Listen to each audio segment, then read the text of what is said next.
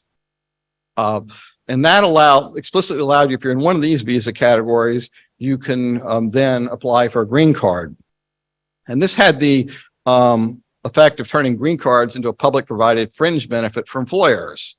So, if you're a foreign worker and an employer came up to you and said, I'd like to hire you, you could say, okay, I want to stay permanently.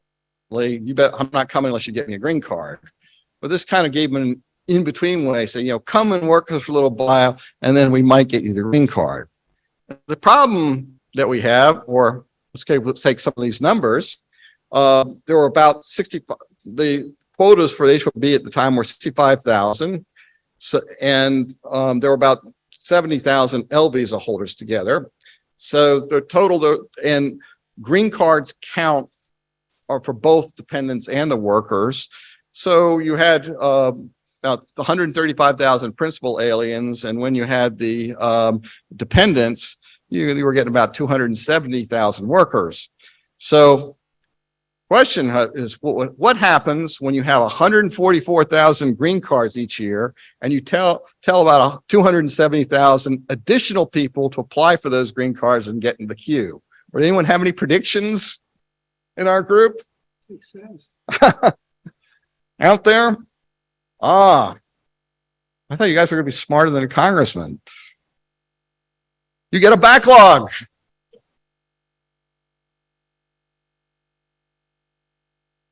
By the way, you're not getting the George Bush part in there, so it's sounding partisan, like I'm only attacking Democrats here. Well, this created, as you said, a problem. There was one issue that probably Congress could not have predicted, and that is that Indian interests got in early on the H-1B program and learned how to manipulate the system and basically monopolized it. So currently about 75% of the H-1B visas go to India, which the current quota is about 75,000 a year. And we said that in the Immigration Act of 1965, each country gets 7% of the visas, which is about 10,000 of the employment visas. So because we were letting people get into the queue, and we actually it wasn't one big queue, it was a lot of separate queues for each country. We were telling about 75,000 people a year from India plus their dependents to apply for 10,000 green cards a year. So anyone want to predict what happened because of that? Yeah, you get even bigger backlogs, the sewage flowing there. And this was it gets cut off the end, but this was the work of Orrin Hatch, Spencer Abraham, and Bill Clinton. So now what's happened in current day, we've created these backlogs. You can't get an employment-based green card from India right now. The backlog, because we use a queuing system, you just get in line. The line is now decades long. So if you were to get in the queue now, you would it would take you decades, probably would never get it in your lifetime. The interesting part is that for most of the world, there is no backlog. So this is a problem that really only exists for India. To a lesser degree, it exists for China, and sometimes it exists for Mexico and Philippines, kind of intermittent basis. But China is the big one. But the problem now is that we have the tech industry that's addicted to this cheap labor from India, and they're trying to use green cards to induce them to come. But now I think people are beginning to realize if you apply to get your green card, you're never going to get a green card. So now we have the Eagle Act, which has been pushed by the tech industry. And the Eagle Act would reserve 95% of the green cards for India, 5% for the rest of the world. So much for diversity, right? And The other thing is you would have to get an H-1B visa in order to get a green card. You wouldn't be able to directly get a green card as you can now. You'd have to be able to get an H-1B visa. So occupations like nurses and chefs that aren't eligible for H-1B visas, that use other visas, would not be able to get a green card at all. So any predictions of what would happen to the system if this bill had been enacted? It did fail this year. Oh, I'll give you a prediction. The assistant gun there. It would have just completely trashed the immigration system. And Zoe Lofgren from California, who was an immigration lawyer before being a congressman, was the big push of the bill. Several of our New Jersey congressmen were also co-sponsors, Mickey Sherrill, Frank Pallone, Bonnie Watson Coleman, but there were a lot of others. I just mentioned the ones from New Jersey. So now where do we go for the future of the immigration system?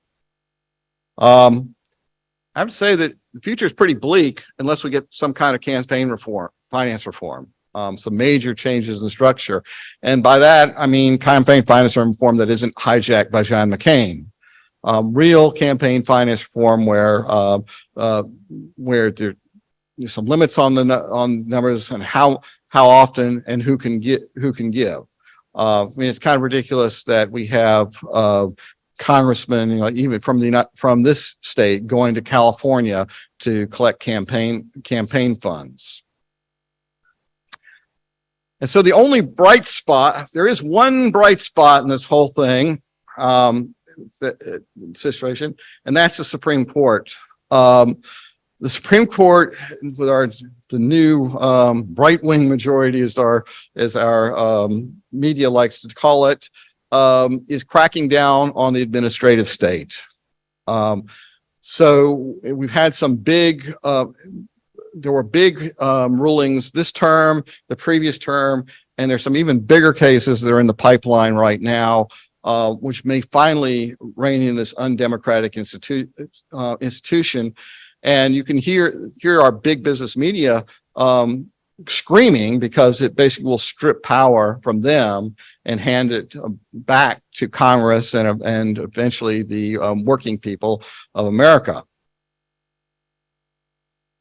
And so get to the end here. I view this as kind of fight or die situation. I'm in this right now because our country's been taken away with it. And if we don't stand up, things are just going to continue to get worse. So I thought I'd describe, the things that I'm doing to fight back. And currently I have 2 cases with pending petitions for writ of certiorari at the Supreme Court. The Supreme Court only takes cases on a discretionary basis, so we don't know if the Supreme Court will take them, but both of them involving protecting American workers. I also write amicus briefs in the federal courts. What often happens when the government gets sued is there are major issues that the government doesn't want to have raised in the case. And so we're able to raise these issues and bring them to the court's attention, to try to get the broader court, to help the court out with a broader view of what's going on. I hate to say it, most amicus briefs are total crap. They're just political statements, but the ones at least I do, or I try to be helpful to the courts. One thing I've also done is I've helped some of the states suing the federal government, represented them. What'll happen is you have states, their attorney general's office won't have people licensed in Washington. So a few times I have actually taken on representation for them in the federal courts in Washington. I don't do a whole lot of that, but our organization actually does does quite a bit of this type of thing. I've represented foreign workers who haven't been paid. One of the problems that foreign workers have, like if you're on an H-1B visa, your employer doesn't pay you. If you complain, you get kicked out, they fire you, and then you get kicked out of the country. So you have to decide whether I want the money or whether I want to stay in the US. And so we've had people who've decided they want the money. And so I've helped them out getting their back wages. I've done many immigration related discrimination complaints. I said these employers right now, I mean, they are quite flagrant. putting out advertisements saying that they only want foreign workers for jobs in the computer industry. And so I do a lot of those, testified for Congress 6 times. And, when we've had sympathetic White Houses, which isn't very frequently, we've been invited in to go and address immigration issues with White House staff. And one of the big things I do is draft statutes for congressmen. That if you're a congressman and you say, I want to change something H-1B visa, I don't even know what to do, because I showed you what the H-1B statutes look like. They're giant tangle. So I get frequent requests and they'll say, I want to change this. And I'll go in and say, okay, well, this is what you need to change in the big tangle. So again, I view it as we're greatly undermatched in Washington. But as I say, it's a fight or die situation, whether we're going to preserve the country or not. And just finally, just thought I'd mention, just to keep sane, I have been working on a series of books on the battleship New Jersey, fully unrelated to anything with Washington. I've now got 2 books out dealing with the battleship, and the battleship is sitting in Camden. I'm waiting for you to visit. So that is it. Okay. Some years back, and this might be a decade or more, there was some kind of law passed that made it very difficult for performers, say from Canada, to perform in the United States, unless you had like the level of Madonna or Taylor Swift to be able to do all the paperwork that the government required. So this basically, from what I was told by performers, is that somebody who just wanted to go from, across the St. Lawrence River to perform in a nightclub in New York State or Vermont would have to go through reams of paperwork just to be able to do that, which made, essentially cut off all these, amateur, semi-professional from performing in the United States. Are you aware of that? Or you? Well, I would know what that was? I know what problem where they would have. I don't think it's a new thing, that typically if you're a performer, you get something, there's something called an O visa for outstanding people. So like when you see the soloists with the symphonies and whatever, they get O visas, which they have no limits on. Can't even think of what a low-level performer visa when they might use to come and perform in the United States. So it probably would be pretty difficult for them.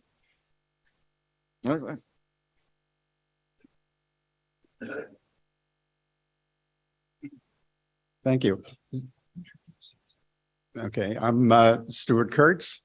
My question is directed at whether we're looking at in a sense, a superficial problem or a core problem.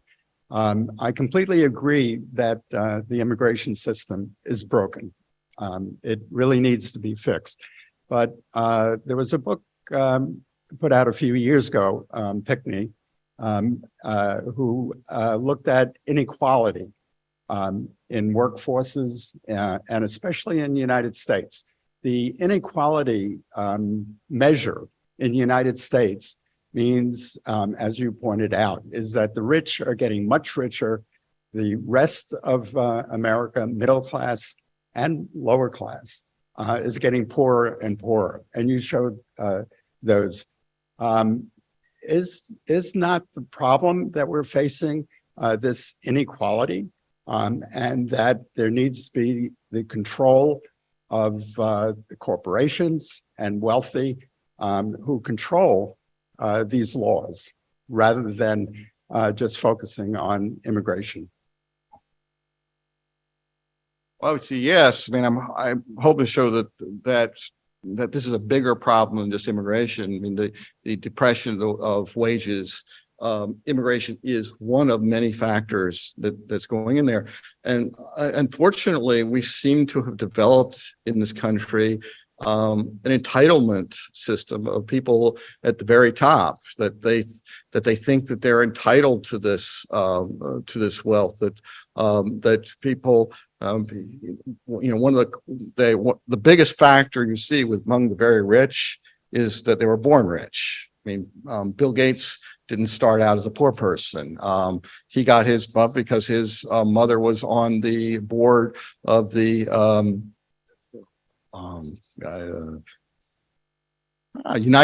National United Way with the president of IBM. And I think they really need is an attitude adjustment at the very top. But I mean, you see, for example, people like Jeff Bezos. You don't see Bezos libraries being built all over the country. You see the giant Bezos yacht. You see the giant houses being built. There just seems to be in this country a sense of entitlement. And I don't begrudge people for being rich. I don't want to sound like I'm a socialist here, but we need to have if it's your money. If your money, I mean, I'd hope you would give some to charity, but if you don't, that's your right. But what's happening is they're rigging the system. Like Mark Zuckerberg spending a huge amount of money on this to subvert American workers. In fact, Mark Zuckerberg has a page that I'm featuring me, which isn't very flattering. So, I mean, I think we made a major change, and these changes have to affect the entire society. And I use the example, but immigration is just one example of where things are going completely off track in this country.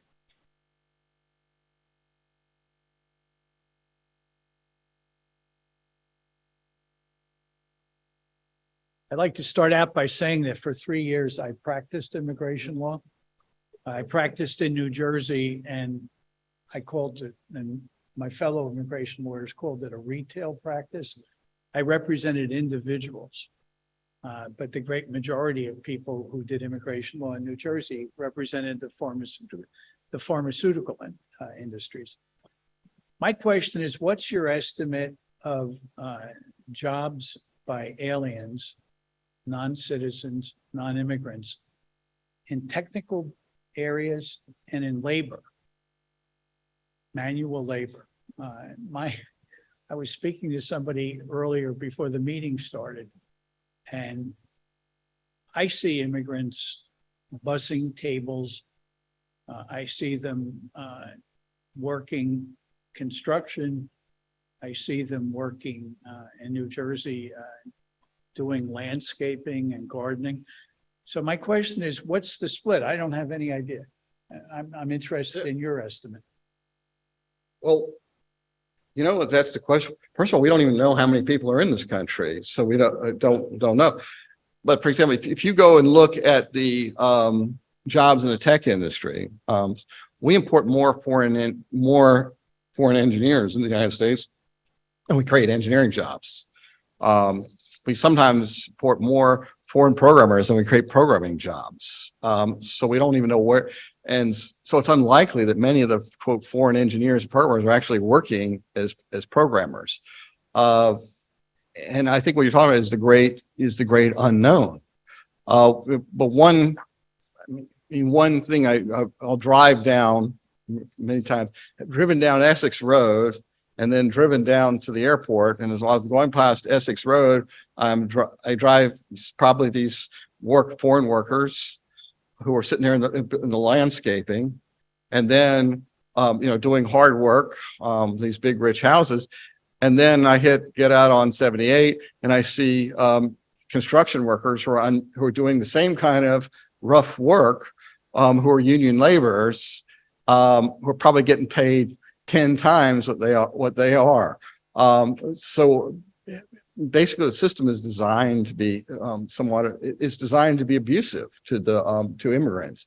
And it's a sad state of affairs in the world that people feel that being a second-class citizen in the United States is better than being an ordinary citizen in their home country. It's really, that is a great problem. Well, there have been total industries that have been wiped out. That in the meatpacking industry used to be, meatpacking is a difficult job. it used to be union labor, and now it's almost entirely unauthorized aliens who do the work. So I guess the big answer is we don't really know. I wish we did.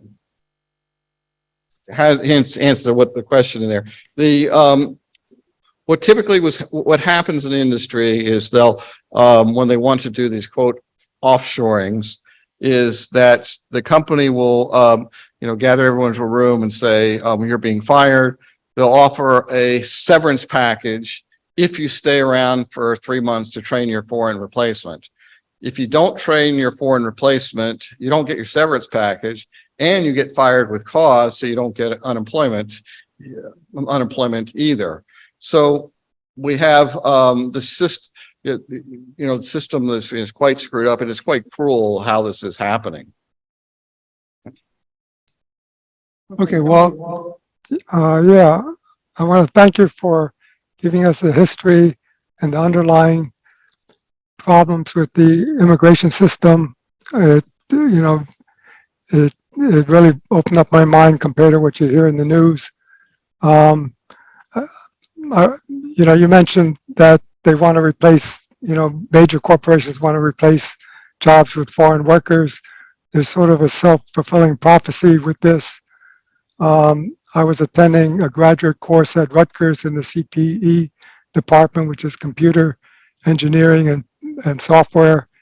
And I was told by other students when American companies came for doing campus interviews, all the students, the students that took those interviews, they were told that, yeah, the American companies would hire them, but the job would be in Bangalore, India. Well, the very next semester, all the remaining students transferred to a medical engineering department, because presumably because they'll be hired by American companies in America. But it sort of goes to show you how it's a self-fulfilling prophecy. American companies claim, well, we can't get American workers, and then the U.S. educational system is not producing the people that they need, even if you do fix the problems. So, and the other thing is in roughly the 2000 timeframe, I was working in the one company I was working. This person told me he'd worked 6 years under the green card H-1B visa program for a very small company run by a woman, and they were being paid 40 hours a week and had to work 60. And if they didn't get their visa renewed each year. And then toward the end, in order to get to be released, this person had an idea that this is what they would do. He saved up like $6,000, and in order to be released, he had to turn over. They asked for $5,000 to be released and allowed to be stayed in the country. So it is a very sad state of affairs. I thank you for giving us more detail on this. Well, I think in the question, it's what I think we're sensing in this country is that our elites are kind of upset about the 13th Amendment that abolished slavery. That this is the modern equivalent, bringing people in who are bound to their employer. It's a sad situation. I wish, and it also illustrates the lack of morals that we're seeing in the country overall. There.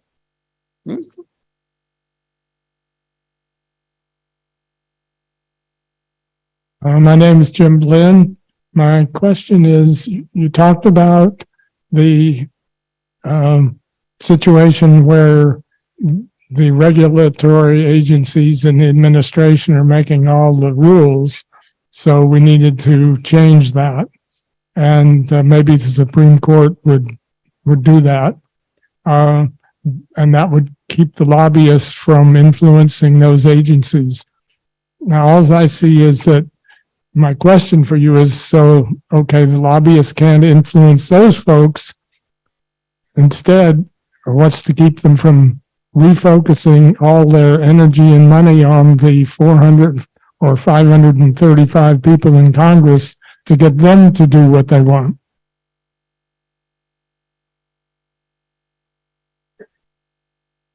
Well, that is the problem, and why we would need campaign finance reform as well to hit the other side. Maybe we have to. Maybe I should tell you one of the cases that I have that's sitting in the Supreme Court, how it came about. So we have in this H-1B program, there's only one protection for American workers in the entire program, which is annual quotas on the number of visas, and those were originally 65,000.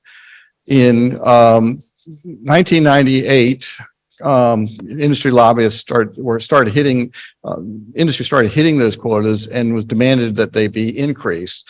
So there was an increase in 1998, 2000, and 2004. And by that time, Congress had gotten pretty much tired of industry asking for more increases in the number of visas. So Microsoft came up with a scheme to circumvent the quotas by allowing people to work on student visas for up to 29 months after graduation. I don't know why they asked 29 months, but rather than 3 years, but that's what they asked for. They pitched their idea to DHS Secretary Chertoff at a dinner party at the home of the billionaire owner of the Washington Nationals. Chertoff then worked in absolute secrecy with the lobbyists to produce regulations implementing Microsoft's plan, and then they threw them out without notice and without even giving notice and comment, which is supposed legal part. So basically, we reached a point now where we have lawmaking taking place over dinner parties by lobbyists. I'm going to take you back to the 1970s, and when there was a tremendous shortage of programmers in the United States. John, you might remember that, but you might be too young. But what was happening was programmers couldn't get jobs, or they couldn't get programmers, the industry.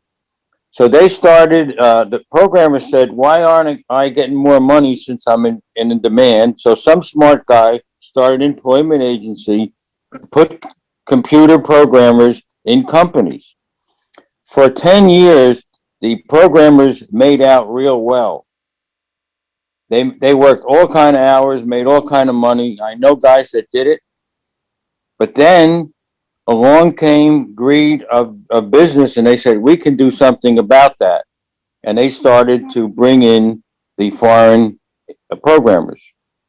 So the point is, this situation was maybe created by the shortage of programmers and the advantages that business finally got into and said, wow, this is a better idea. And that's how they did it. Now all the contract programmers work for Indian companies in the United States. So I don't understand it, but maybe you can tell me.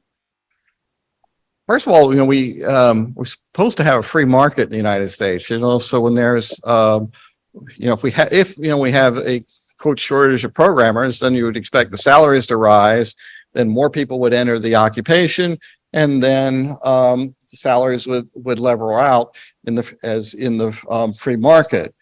But what we now have is a rigged market where where the people in charge rigged the system to their own benefit. So like that, you'll sit there say, oh, we need to bring people in from overseas. Microsoft, Bill Gates always will say, oh, we need more foreign workers as we got to bring across the border. But you never hear them say, oh, should consumers be able to import Microsoft software legally produced in countries without copyright laws? So they want the big companies want the protections, want their protections, but they want to take away everyone else's protections. And so what we're seeing is in this country, remember, we were told that we're getting rid of all our manufacturing jobs so that we can all shift to technology. So we get rid of, and we decimated American manufacturing, and Now, okay, technology, what's happened? Oh, now we want to get rid of the technology jobs as well. And I'll give you a example of what you would face in the job market. This is one that I had, and this is the experience that I had, and people telling me this all the time. I had someone I knew called me up and said they wanted to be a consultant at a bank in New York, and so, but they said I had to go to HR, and the HR person calls me up and says you have to come through a preferred vendor. Before the 1990s, starting in the 1990s, companies started imposing what they call preferred vendor lists. Before that you could come in individually, work as a consultant company. After that, you had to come through the preferred vendor, which means that the preferred vendors had to pay baksheesh to the purchasing department to get on the list. And these preferred vendors were then turning out to be only companies that supplied foreign workers. So the HR puts me in charge of the preferred vendor to hack up, and I get a call from someone in India to do a technical interview. And he calls me up and he says, "Do you know C++?" And I said, "Yes." He said, "Thanks," hangs up on me. That's the entire interview. Next day, I get a call from the HR person. He says, "Well, we can't hire you because they did a technical interview and found you didn't know C++. And this is a big complaint that people have, is you're now having to interview with people in India primarily, but also I've heard people saying Philippines and Mexico for jobs in the United States out there. And it's reached great absurdity.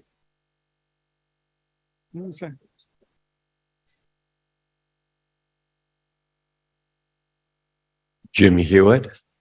I'm an historian, so that I was interested in your chart that showed the big divergence in 1973, that prior to that time, and presumably for generations, there had been more or less a balance between productivity and wages or financial benefits that came to the workers. However, beginning in 73, not only did that divide, seem to come into being, you mentioned that the problems with immigration are really just one symptom among many that have gone off track in the United States. And yet they all seem to go in sort of a direction to the detriment of native-born Americans. And even in this immigration system, we've talked a lot about programmers, but wherever they come from, programmers, like by definition, are educated and skilled. But the immigration system, as you pointed out, has had millions and increasing millions of illegal, low-skilled, uneducated people coming in. So this isn't just an issue of technical, big corporation employers. It's a much bigger, wider, broader. So the question, whose interest is served and what has driven this 50-year trend of basically hate Americans? There's, as a historian, we look at, what drives big forces. That's, and somebody's interest is served in doing this. Who is it? Well, it's basically those who have the money, who control it. If you're, it was different. When I was growing up, I used to mow lawns. Okay. As a teenager. Anyone see a teenager mowing lawns these days? Anyone see a teenager mowing lawns these days? Yeah. It doesn't, because now you can hire someone basically for the price of a teenager overseas who can do it on a week, can mow your lawn on a weekday out there. So it's primarily it's the money, but there is also a hate America element of it. If you look like the guys like Mayorkas and his staff at DHS, they come from from the radical liberal point where America is bad, and that by demolishing the borders, you're basically demolishing America. So there is that as well, but it's primarily comes from the money interests, big business. You look at the construction industry wants cheap labor, the You start to see the landscaping industry wants it. What little manufacturing we have now does that, and the food industries want it. So it's basically all anyone who wants cheap labor. You know, it's and you say is that immigration is one of many ways of pushing things to the top. As I mentioned, that Disney, one of the most famous examples, the New York Times actually covered Disney had replaced 300 American programmers with ones they imported from India, which was a rare example of this type of thing being covered in the American press these days. I think the only reason it happened was the writer who did it was on the verge of retirement, but she covered this. And then the president of Disney, Bob Iger, CEO of Disney, got a $15 million pay raise that year. And so if you look at the wage difference of what went, but if you take the variable wage, that probably was about that $15 million, all went directly into Bob Iger's pocket. It's, all about greed. There's basically no shame anymore in the country. You don't see people, CEO doesn't think anything about taking a $200 million salary and then laying off workers these days. That's just the state of the country and his morals at this point.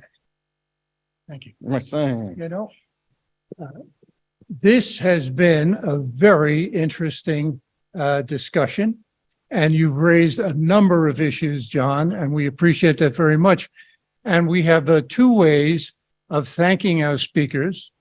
One is with this certificate, and you'll notice there is an orchid, and that is because in 1930, when the Old Guard was founded, Summit was a center of the orchid industry, and we give you this certificate of appreciation. And the other way we have saying thank you is with the Old Guard salute. Well, thank you. Thank you, John. Thank you very much.